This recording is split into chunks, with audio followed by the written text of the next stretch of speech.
now what we're going to do is we're going to make a couple of off-season ones.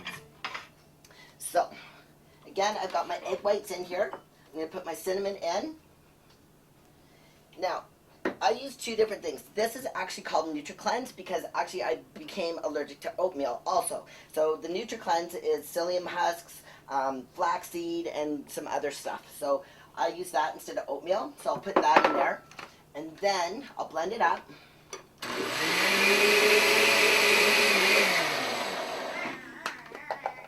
Pour that in my skillet. And then I'm going to use frozen cranberries.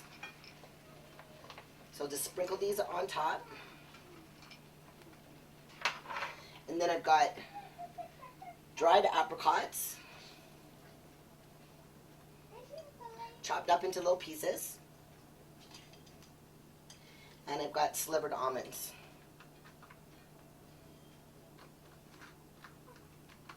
Sprinkle it like that. That's probably good. Okay, so this is what I use. Frozen cranberries. Dried ones always come with sugar unless you get them in from the health food store. So you can use the frozen cranberries. You can use any kind of berries. There's, you know, like again, the varieties are endless. I just really, really like this combination. So I got dried apricots, chopped them up into little pieces, and slivered almonds with the NutriCleanse and the egg whites and the cinnamon. Okay, so then I'll leave that cook. Again, flip it when it's ready. And then with this one, you can use whatever kind of nut butters or peanut butter, and you can have it just like that. Or you can top it with your nut butters with one of your syrups. Okay, so the next one we're going to do, this one is really good, is lemon poppy seed. And we're going to make this one with oatmeal. So this is just whole oats. So you take your egg whites and your cinnamon and your oats. Okay, so what I did with the lemon is I took my lemon and I put it on the fine grate on my cheese grater. So I grated it up so it's already ground up like this. Okay, so then I took the rest of my lemon and then I squeezed it. So if you take a fork and you stick it in the lemon like this, you'll get a lot more of the juice out. Okay, like that. Okay, and then you want to make sure you get all the little seeds out, unless you just like eating seeds. Okay, and then I'll take the juice and I'll pour that in there with my oats and my egg whites and my cinnamon. Okay, so then blend it up. Oh, forgot. This needs to go in there.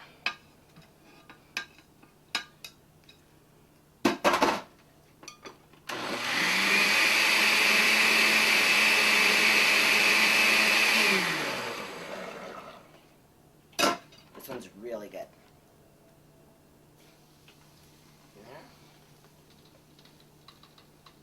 Okay, so this one, I put the lemon rind right in there, right? And then, but the thing is, you don't put the poppy seeds in there. So you take the poppy seeds and you just sprinkle them on the top.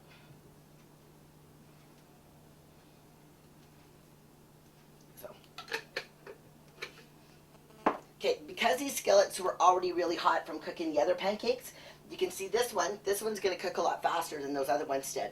So one thing that on my threads on RX Muscle, people have seen pictures of me when I was getting ready for nationals, and they're like, what are those things? They look like pies or stuff, right? So what I do is when I'm going out of town, just like when I'm going to the Olympia 12 days from now, what I'll do is I'll cook all my pancakes up for the whole trip. So I'll cook them all up, and then I'll put them on cooling racks, and then I make sure that I let them thoroughly cool, because if you don't let these pancakes thoroughly cool and then you put them into those plastic, believe you me, that plastic will sweat and your pancakes will be yuck. Okay, so when I'm, like I say, when I'm going away, I'll cook them all, put them on racks, let them thoroughly cool. Then I'll take Ziploc bags, okay? Then I put the pancakes into the bags, put it in the fridge. So when I leave for my shows or if I'm going out of town, then I'll have my egg whites. All my meat will be in Ziploc bags. Then what I do is I get big ice packs and I put them on either side of my food, put them in a collapsible cooler, then I put them into my luggage. And as long as they're going underneath them in the cargo of the plane, the ice packs aren't a problem. So this one here, you can see that it's actually pulling away from the sides of the pan. So you might get a little bit, excited and go, oh, it's ready to flip. But if you take your flipper and you lift it, you can see how that center is not cooked all the way through. It's actually moving. Like, it is fairly cooked underneath, but it is not cooked all the way through. So you really got to make sure that that thing is cooked all the way through. Otherwise, you try to flip it, you're going to big mess. Okay, so I think these ones are about ready to flip. This one may not be, but this one's not as thick because it was just a bit of lemon and poppy seeds in this one. This one had a lot of stuff in it, so it took a lot longer in order to cook all the way through. So let's see if it's ready to flip. So see how I'm pulling it up, picking it up, and the whole thing is basically coming up. So let's just see if I can flip it. Wow, perfect. See? Nice. So again, when after I flip it, the second side is not going to take near as long to cook. This one, oh no, this one, it looks like it's about ready to go too. So this one, perfect. Okay, so I'm pretty sure that these are ready to flip now. Okay, so, or not flip, but take them out. So again, I'll just flip them. Oh, but this one's pretty stuck. Okay, where is my thing? Right over here.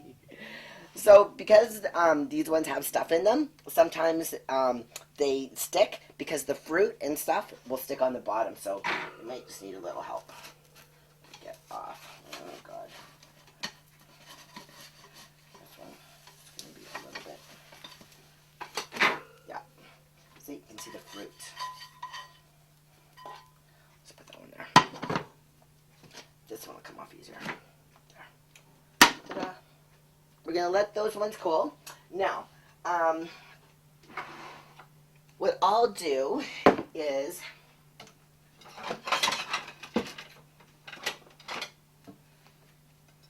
because I eat one for breakfast, and I'll put another one in my lunch.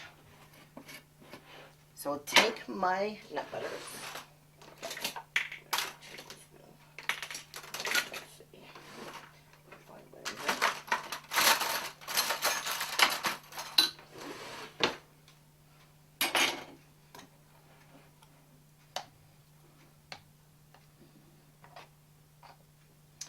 Then, so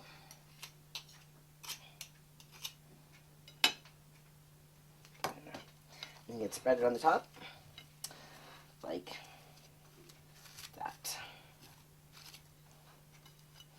Okay. Then, if you like it a bit sweeter, which I have a little bit of a sweet tooth, you can take your stevia and like so. Okay. Then what I do is I chop them like this, and I flip them over like that. Okay. And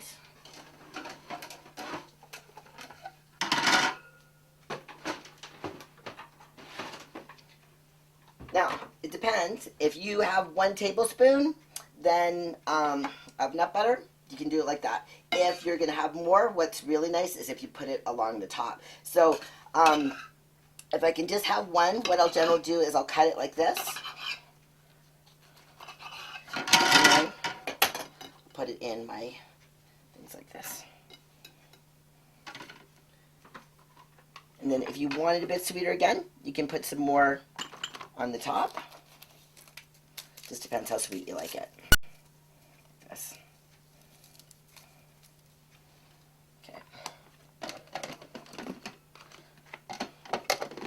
So that's a day that I would have fats, okay? That would be a pre-contest keto egg white pancake. Now, the days that I'm not allowed to have fats, I just take my egg white pancake like this, then put a little bit of stevia on here. It's kind of a funny story with me and stevia because all my life I have not liked it. I've tried it over and over again over the years, and I had not liked it. I always thought there was a weird aftertaste, and for some reason this year I actually started liking it. So this one here would be an egg white pancake for a non-fat day. Now, on days that you really want to treat yourself, or if you're, having a sweet craving, this again would be a pancake that would be on a ketogenic diet. That there's nothing wrong with this at all. So I would take your isolize, the vanilla protein, vanilla peanut butter, okay? Mix it with a little bit of water into a paste, and then I actually can't put it on this one because I've got it cut up, but I would put it and spread it around the top, and then I would put it on, okay, and then eat it. So there you go. So these are the egg white pancakes that I make. That's pre-contest ones there, and those ones are more for off-season. But, like I say, the varieties are endless. You really got to get creative. You can use fresh fruit. You can use frozen fruit. You can use canned fruit. Nuts. You can put, walnuts in there, almonds, cashews, whatever you like. So just get creative with it.